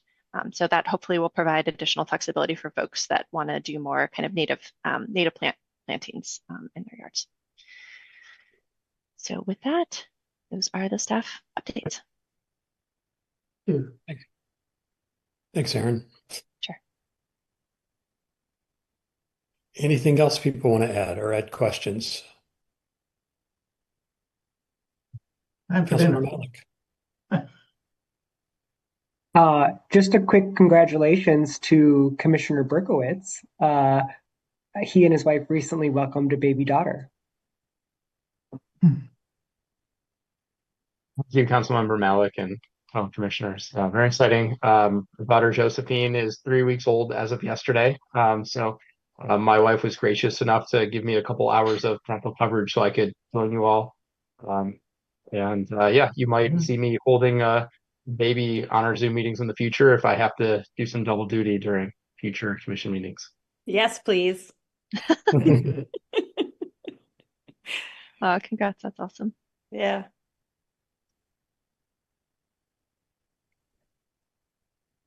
Anybody else? Thank you very much. Is there a motion to adjourn? Bye. So moved. Seconded by, who wants to second? I'll second. Okay, cool. We're out of here. All right, 8 Thanks, o'clock everyone. on the dot. Thanks, everyone. Thanks Bye. all.